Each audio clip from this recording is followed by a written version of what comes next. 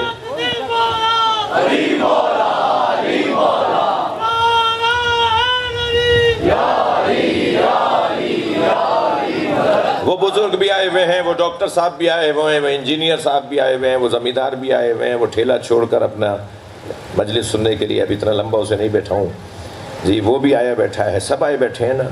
در حسین پہ ملتے ہیں ہر مزاج کے لوگ، تھوڑا سا گردن ہلانا اگر مصرع اچھا لگے تو۔ در حسین پہ ملتے ہیں ہر مزاج کے لوگ، یہ دوستی کا وسیلہ ہے دشمنی کا نہیں۔ صلوات پڑھ لیں محمد و آل محمد۔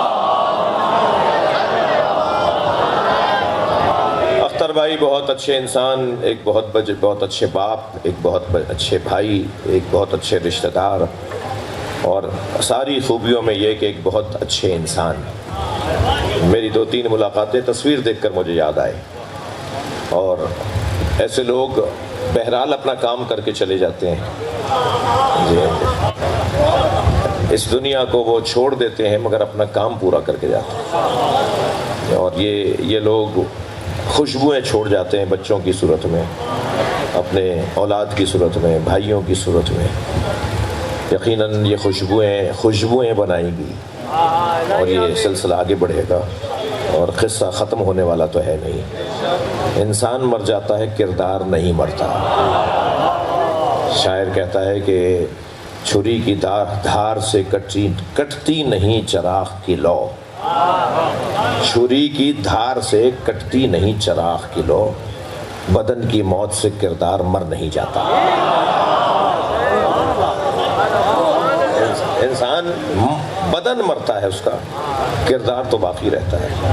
بس اسی انداز سے مجھے اور آپ کو آگے بڑھنا ہے۔ اللہ ہمیں بھی ایسے ہی اچھے انداز سے جانے کا موقع عطا فرمائے۔ رہنا بھی ہنر ہے، اچھا رہنا، مگر اس سے بڑا ہنر ہے اچھا جانا۔ اچھے رہنے والوں کے لیے لازمی نہیں ہے کہ وہ اچھے جائیں بھی، لیکن جو اچھا گیا ہے نا، خود بخود دلیل ہے کہ وہ اچھا رہا۔ مرنا جس کا اچھا ہے نا، زندگی خود اچھی ہے، لیکن جس کی زندگی اچھی ہے ضروری نہیں ہے کہ مرنا بھی اچھا ہو۔ لہذا قرآن نے کہا ہے وَلَا تَمُوتُنَّ إِلَّا وَأَنْتُمْ مُسْلِمُونَ، خبردار مرنا نہ، مت مرنا جب تک کہ مسلمان نہ رہ جاؤ۔ یعنی مسلمان مرنا ہنر ہے، مسلمان جینا ہنر نہیں ہے۔ بہت سارے لوگ مسلمان زندہ رہتے ہیں مگر لعنت اللہ علیہ ہو جاتے ہیں، اور بہت سارے لوگ کچھ بھی نہیں ہوتے اور حور علیہ السلام ہو جاتے ہیں۔ ممکن ہے،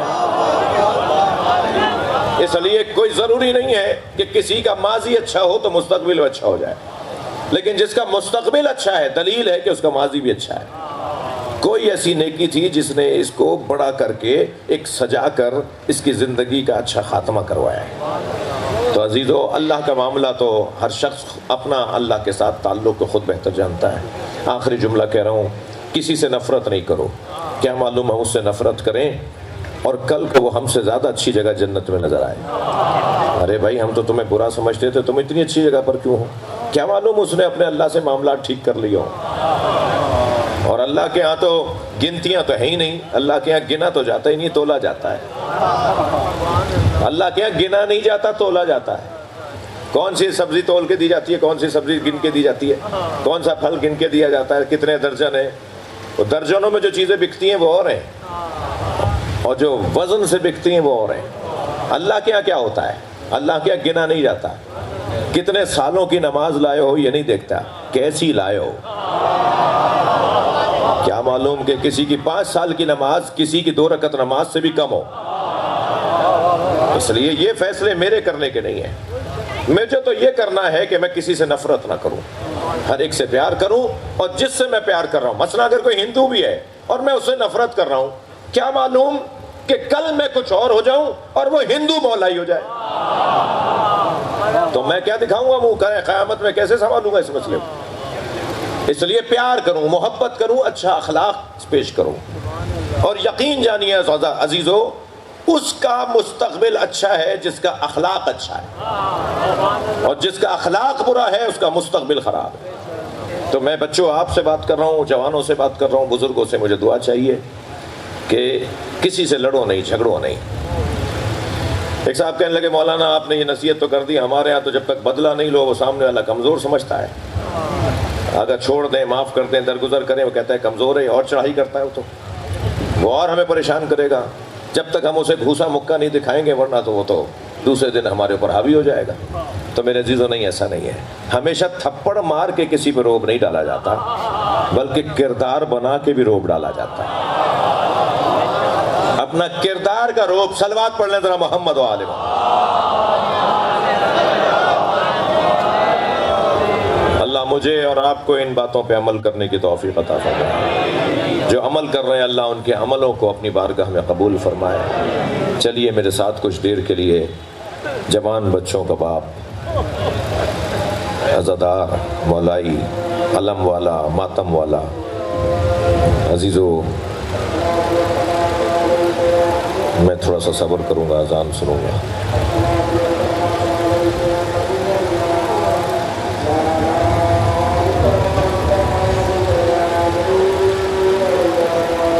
اور بھی قریب کوئی مسجد ہے یہی والی؟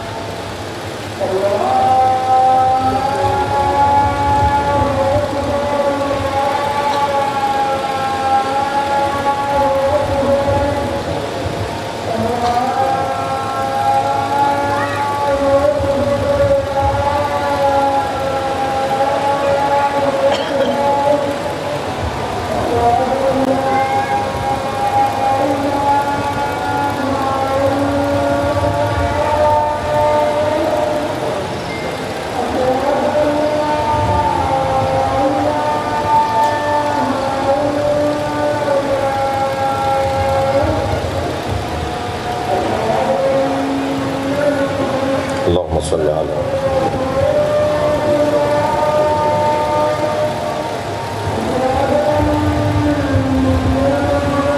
اللہم صلی علی محمد و آل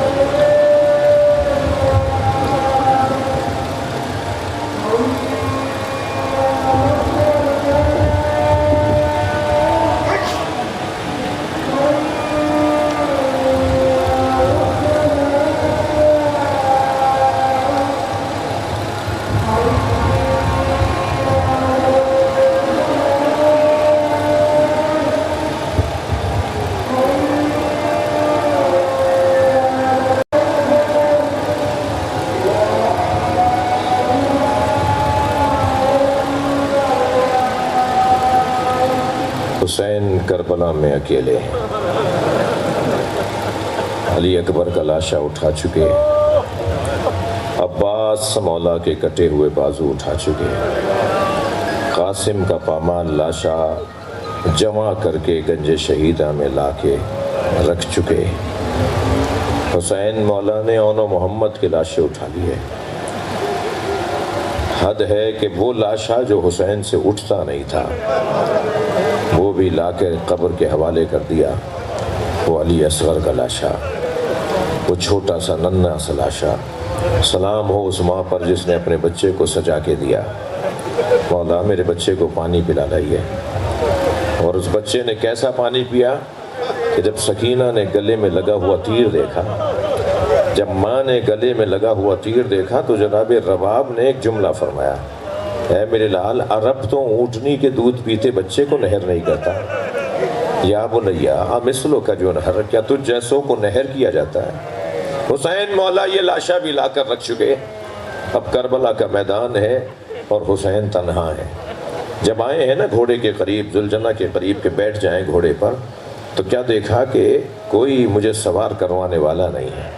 حسین کی غربت، در خیمہ سے جناب زینب نے دیکھا کہ بھائی کو عباس یاد آ رہا ہے، بھائی کو میرا علی اکبر یاد آ رہا ہے۔ آگے بڑھ کر گھوڑے کی لگام پکڑی، زین سنبھالی اور آواز دے کر کہا بھی زینب زندہ ہے۔ بھائی کو سوار کیا جناب زینب نے، گھوڑا قدم نہیں اٹھا رہا اس لیے کہ سکینہ پیر پکڑے بیٹھی ہے۔ اتر کے فرمایا سکینہ تم سے تو رخصت لے لی تھی، کہ بابا ایک مرتبہ اور مجھے سینے سے لگا لیجئے۔